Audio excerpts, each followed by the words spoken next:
Now, when you're out in weather like this, especially if you're doing something strenuous, it is so easy to suffer heat stroke, and you may not even know you're suffering from it until it is too late. Rory O'Neill, Superintendent with Toronto Paramedic Service. How you doing, Rory? Nice Good morning. Good morning. So this is the thing. You could be out doing yard work, and you could be suffering from heat stroke and not even know it. Absolutely. A lot of the things are insidious. So basically what happens is you start feeling fatigued, you start feeling tired, then you can start feeling nauseous and maybe muscle cramps, and you sort of pass it off.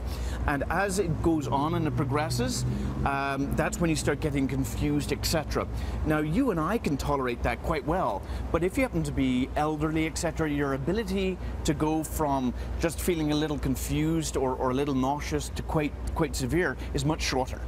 So it's so important as this heat wave continues over the 3 days now to make sure that you're hydrated, because if you are waiting till you're thirsty, it's already too late. It really is. So just keep drinking that water. Just keep drinking. Now, what if you start to feel confused? What if you start to get a little bit of a headache and you're out in the sun? No, absolutely.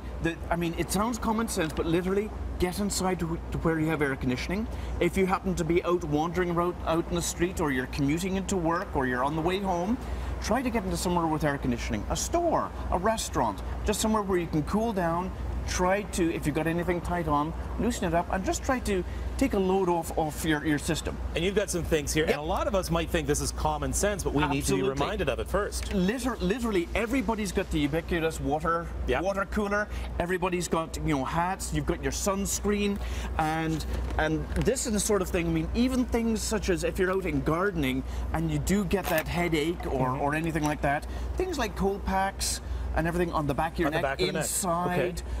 Certainly lots and lots of fluid. If you are going out, you're a granddad or a grandmom, and you're taking the grandkids out, certainly you bring lots of fluid for the grandkids, but also for yourself. So beer would also be a good thing to have in here. I'm just throwing that out. I mean, I'm not one to say. He doesn't have beer. Well, not here now. And when do you know to call 911? Okay, so basically, if you have a neighbor or somebody that you are concerned about, and they're not able to stand upright, they're feeling very tired, they've got obvious confusion, give us a shout. There could be other medical problems, like if you're diabetic, your sugar could be out, especially during the heat. Your sugar levels go very wonky. So give us a shout if you are concerned about somebody that is confused or does look like they're no longer sweating even, which is a very dangerous sign. If you're sweating, it's good, but once you dry up, you've gone beyond the point of being able to cope. All right, Rory, thank you very much. Okay, it's a pleasure. It's a pleasure. Is that anybody's hat? Well, if you want one, I've got a new one. I've got. Okay, all right. He offered.